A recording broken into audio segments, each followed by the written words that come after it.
Holy man, it's been a whole year since my first CW Flash rewrite video. Honestly guys, I never thought that video would do as good as I thought it did. I won't lie, I panicked. I was so nervous throughout the entire video that I cringed like hell to how I talked throughout an entire video. These TV shows around middle school, and I pretty much watched them at that point in time. Because of y'all, I've gotten a lot of confidence in my video making, and I promise I'm going to upload even more and more consistently. I haven't uploaded a lot recently because I got hit with a dumbass sickness. It was pretty much a sinus infection. I was out of commission for about, I think, 2 to 3 weeks. It was not fun. Therefore, to celebrate our recent mad lad accomplishment of getting 1,000 subscribers, you guys are the goats for that, it's time to finally bring this back and finish off the rewrite that I started this channel off. This is me going through another part of the full and complete rewrite of the CW show, The Flash.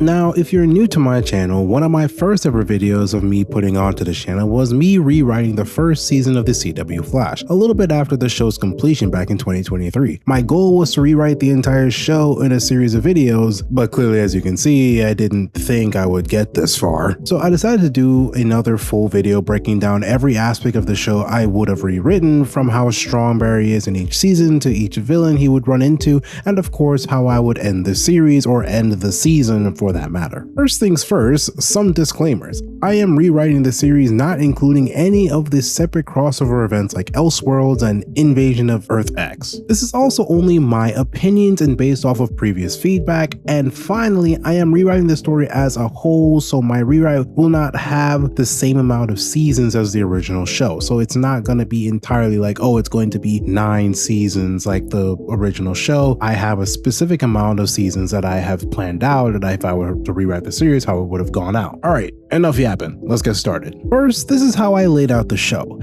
If I were to rewrite the show, I would have complete the series in a total of 7 seasons, with each season containing about 13 to 15 episodes each, with each episode being about 45 minutes, or inversely, I would have done each season about 20 to 25 episodes, with each episode being about 20 to 25 minutes. Here are how I would have titled each season going forward. Season 1 would be the arc of the Rogue, Season 2 would be the arc of Zoom, Season 3 would be the arc of Thinker and Garage, Season 4 will be the arc of Future Flash / Savitar, Season 5 will be the arc of Bloodwork, and Season 6 will be the arc of Godspeed, and finally, Season 7 will be the arc of the Speedster War. Let's start off with Season 1.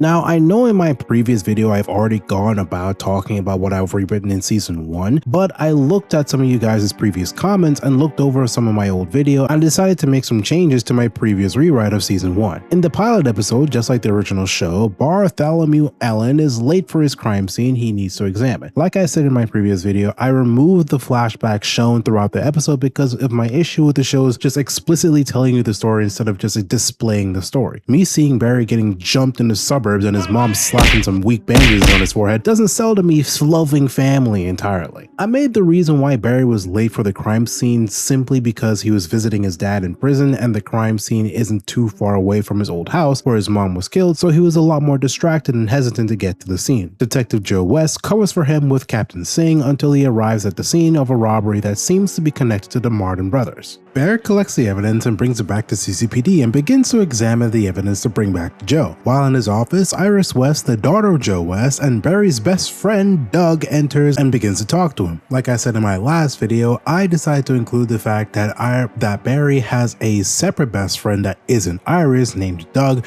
which is a character from the comics who's a very minor character, but I feel like it'd be cool to actually incorporate a best friend that Barry has that is outside of Iris. While at the same time, I incorporated the fact that Iris is not living currently with Joe West, she is living with her current mother. Or if you want to continue the theme of her mother being passed away or dead, you can add to the fact that she's just living within that house with other family members who know how to actually take care of her outside of that until she became an adult and was able to live on that house alone. Therefore, I wanted to maintain those changes so that way Barry and Iris never grew up together, because that brother-sister undertone still bothers me. I know good and well, I've seen it all the time in my previous video that they're saying like, oh, they're not actual brother and sister. And I'm like, listen, I understand that very much well, but that undertone still bothered me. And there were still a handful of clips from the original show that showed how weird it was to me back then, and it still bothers me now. I do not want that undertone. I do not care. Now, going back to me talking about the story, Barry is reminded of the particle accelerator event that is happening that day and how much he wanted to go, and that he promised to help Iris and Doug with their respective assignments. After doing his CSI work and with his permission from Joe, Barry goes to the particle accelerator event with Doug and Iris. Then, just like the original show, Iris' bag gets stolen by a random thief but is stopped by Eddie Thawne. Forwarding after the conversation that happened in the precinct after Iris's robbery, Barry heads back to his lab and reminisces on his mother's and father's case until he's pulled away from a news report talking about the alarms going off at Star Labs. Then, not too long after that, the particle accelerator explodes, creating a storm, and a lightning bolt strikes him in the lab, leading to him being carried by Iris, Doug, and Joe to the hospital, then falling into a coma. 9 months after the explosion,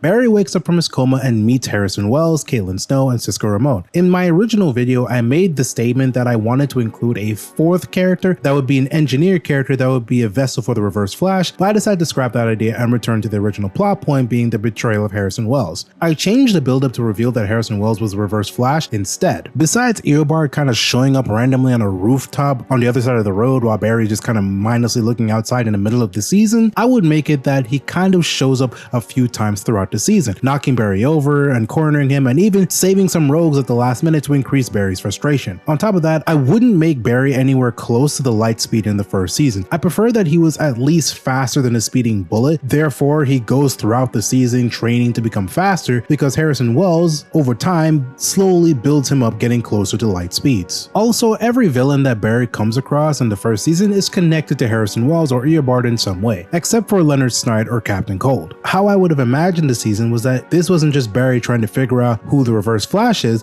but the general growth of his powers, since this is supposed to be the infant stages of him getting his speed and getting more confident in becoming a hero over time while facing some significant threats and significantly over time becoming faster. I would even add in an episode where Barry meets the man in yellow for the first time. Eobard captures multiple people that he cares for like Caitlin, Cisco, Doug, Iris, etc., and he's holding them over buildings and he's moving so fast that his speed mirages that Barry can't seem to track where he's going and struggles to even save everyone at the same time, to the point that someone even gets hurt. Pick your poison, whoever they decide to hurt, could be Joe, Iris, or Doug. That to me builds a bit more resentment towards Eobard. Therefore, when the moment comes when Eddie's kidnapped by Eobard, Barry forces himself to decide on what kind of hero he wants to be. Another change I'm keeping that I talked about in my previous video is the power of the rogues. I incorporated that each rogue was different in power to show that Barry can't just simply relocate them or knock them out or toss them into the pipeline so easily with just super speed. So each of the rogues would probably be a tad bit more powerful or a lot more creative in terms of their abilities. Prime example like the Mist would be in the form where he can't physically be hit with punches, so even if he had super speed he couldn't just simply grab him and throw him somewhere. So no matter how much speed Barry has, he wouldn't be able to catch him. He has to think of another way to do it. Also, as the rogues are captured, they are all put into the pipeline and Star Labs, and I would include a scene or a random episode or an episode close to the finale where the majority of the rogues temporarily team up with Team Flash and betray Eobard because they realize that they are being used by Eobard and decide to team up with Snart and join with Snart, and then you can lead to the building and creation of the leading group of rogues that is led by Leonard Snart. Give or take some characters, knowing good and well that not every rogue will probably want to be part of a group with Leonard Snart and being led by another person. Forwarding to the end of the season, Thawne, just like the original show, offers Barry the chance to save his mom, but he would not be able to have time to stop him from going back home in the future. Barry decides not to save his mom and returns to stop Eobard from returning to the future, and in the middle of the fight, Eddie decides to take his own life to remove the Reverse Flash from existence.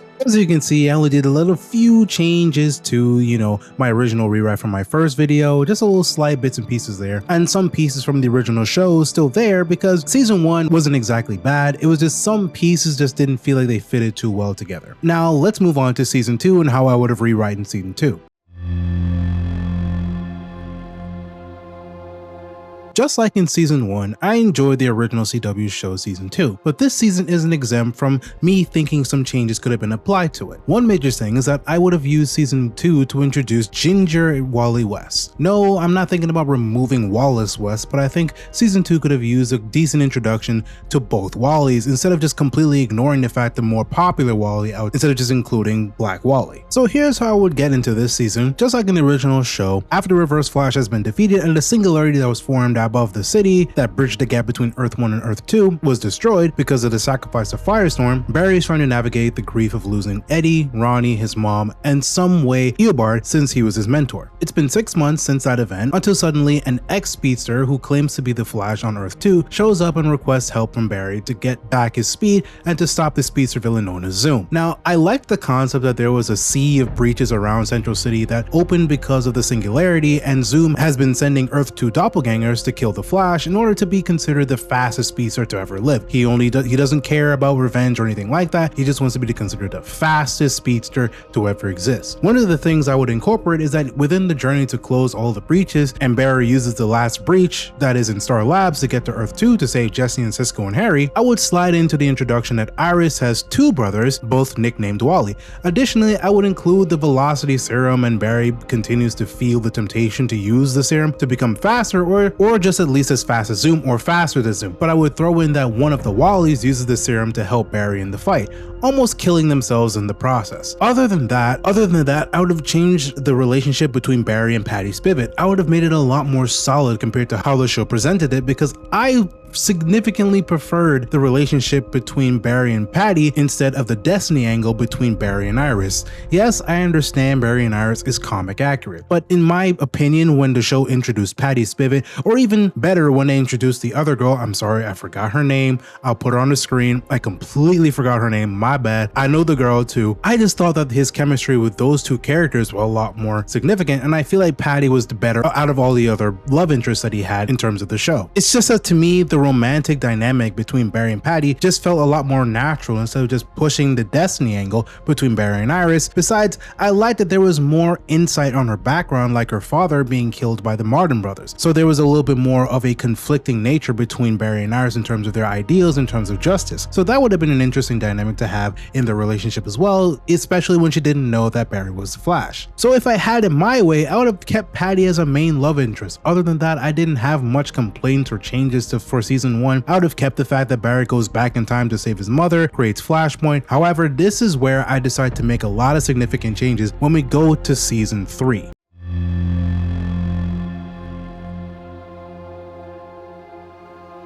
Now, one of the main complaints I've heard before about the show was that there was too many speedster villains, which I somewhat inclined to agree. Yes, the comics are filled with speedster villains like Reverse Flash, Professor Zoom, Godspeed, Inertia, Trajectory, The Rival, Future Flash, and so on. However, the Flash has a longer rogues gallery than that can be utilized that I think the show tried to capitalize on, but didn't execute quite well in my personal opinion. So in my rewrite of season 3, I decided to swap villains with season 4. So I would make season 3's villain the Thinker. Here is how I would write it. For starters, the first episode will remain the same in the original show, with Barry mentally battling with the Reverse Flash to reset the timeline. Wallace West is Kid Flash, Barry's parents are alive, and so on. After a lot of back and forth, Barry resets the timeline and returns to the present, but sees that everything is slightly different, but he doesn't know how much. One of the slight changes he notices is that Joe and Iris are currently not on speaking terms because of him hiding the fact that Iris's mother was secretly alive, even though in the original timeline she forgave him. On top of that, 2 of the major changes I would have made in Flashpoint would be that his new CSI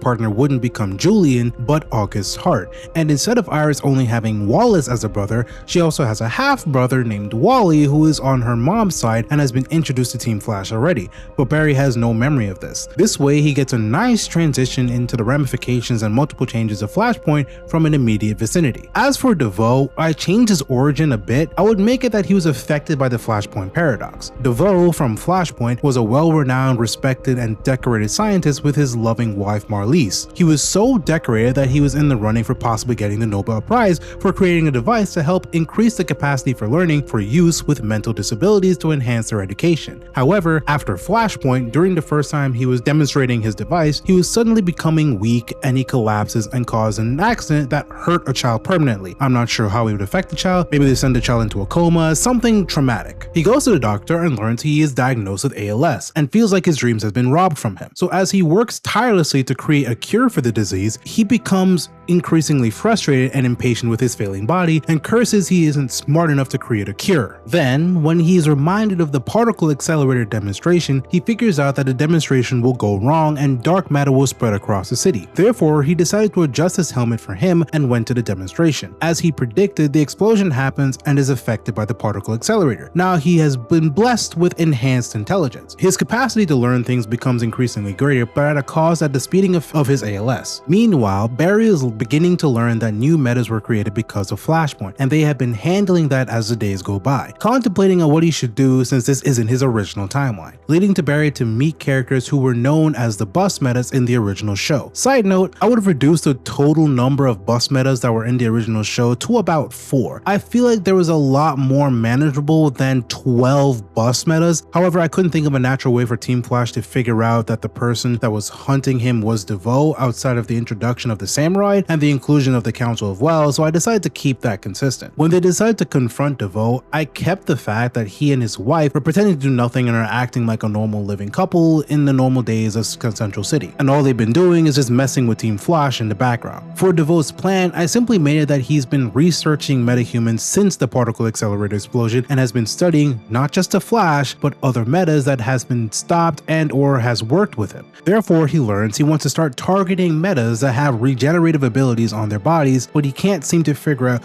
who they all are and is only going off of probabilities. But he knows that Cisco has some kind of foresight in his powers, so he begins to focus on Cisco. From there, we could have a moment when Cisco is captured and DeVoe is able to deduce from analyzing Cisco's life that Barry is a Flash, and he creates a device that allows him to force Cisco to vibe the locations of other metas that help his research. However, by accident, DeVoe sees himself in the original timeline that Barry reset. He begins to resent the Flash and he begins to resent the fact that he couldn't get back to the intellect and the way that he was in the previous timeline, which he considers to be his superior form. Therefore, anyone below this needs to reach at least closest to his level of smarts. Knowing he can't easily catch the Flash with his tech, he decided to do 2 things.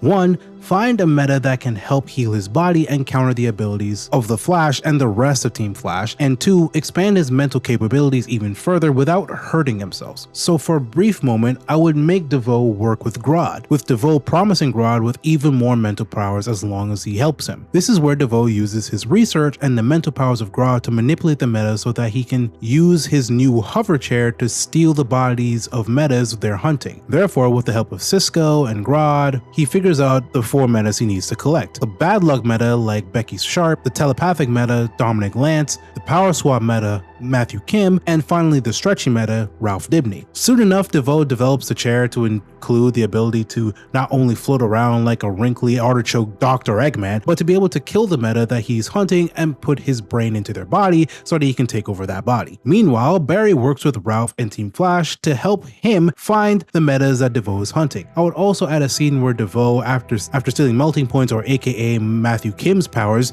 temporarily he was able to take Cisco's powers and was able to get glimpses of the villain for season 4, which would be Savitar. But end the season is similar to the ending in the original show. DeVoe is almost successful in his attempt for the Enlightenment and would make it that Barry realizes he has no interest in killing DeVoe for his crimes, but he is willing to kill if it's absolutely necessary. However, DeVoe dies as Barry stops his plans and destroys the satellite that he used for the Enlightenment. You can also think in the last episode that DeVoe decided to randomly spawn a dead man hologram like the original show and tells him of the coming threat that will be Savitar. I should also say this, I would say that Barry is slowly becoming faster as each season goes along and how he progresses. Also, no Barry Allen court case. I thought that was the most dumbest aspect of that season to my own personal opinion, especially when he was being framed for killing DeVoe and all of the things that led up to that debacle and types of the story. I thought that was the dumbest thing ever, so I decided to just remove that entirely and just focus focus entirely that there was like kind of like a buddy cop situation with Barry Allen and Ralph Dibny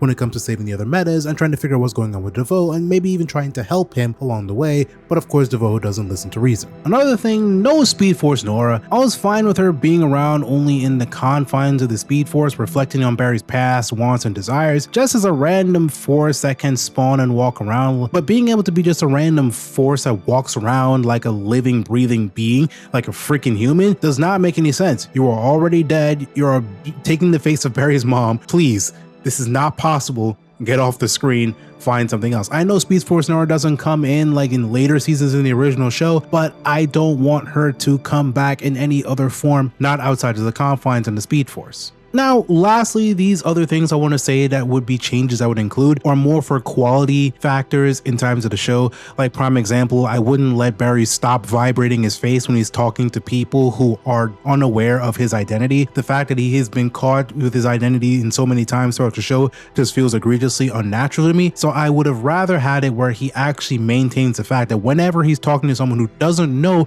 his identity, he maintains his vibrating face and vibrating voice, maybe even change the octaves here and there, kind of doing like a Batman thing, lowering his voice on purpose because he has a very distinct voice. I'm pretty sure people will figure out who he was, and it's even shown in other series, I think even earlier seasons, that other villains were able to figure out he was the Flash because they met Barry Allen as a CSI in other ways or forms and were able to decipher from moments in past interactions from his face or how he looks under the mask or anything like that, and was able to determine he was a Flash. So I would make sure he keeps maintaining that feature when he's being a hero. And also, a lot of the villains, I want them to actually be stronger in terms of their abilities. Throw in some other villains. I would have included like the villain, like the rogue character, the Shade. I know they did include the Shade in a later season, but that's not the Shade I know. I know the Shade with the top hat and the little shadow manipulation powers, not the Shade that they included in the Flash. That was a very sad depiction of the Shade. I'm not trying to see that again. But outside of that, I'm going to end the video here because I don't want this video to be more longer than 30 minutes. And the last video took a long time for me to edit, and I apologize for me taking so long to do this video, because I actually originally wanted to do this video a lot more grandiose. I wanted to actually throw in some sequences, scripts, and even some sections of animation that I've been working on, but it was taking a lot longer and I'm still not used to 3D animation. I'm still learning it. So maybe for a different rewrite day, for a different story, or maybe I might redo this video on a later date with other people to help me make these sequences and doing these scripts. Other than that, this will be the part 2 for my rewrite of the Flash series. I'm going to do the rest of the section of this video not too far down the line. I'll most likely it'll take like another week, and I will drop, that'll be the final part for my rewrite of the Flash. I hope you guys enjoyed the video. Leave a comment on what you guys thought of the changes I decided to put into the Flash, what I would throw into the show. Do you guys think my rewrite was kind of ass? Do you think it was good? Do you think it was better than the last video? Do you think I sound a lot more confident? Give me all the feedback you want, and I'll let you guys know when I'm going to drop the next video. I'm going to hope drop some more videos coming throughout the days, because I am glad that we've got to 1,000 subscribers. If you're new to the channel, of course, subscribe, and it's your boy Kadukun, and peace. FMA, handle business, don't play. On point when it comes to the anime. Jack and Daxter, ayy, let's go. The ultimate heroes, don't stop, we on the road. Kadukun. Yeah, welcome to the channel.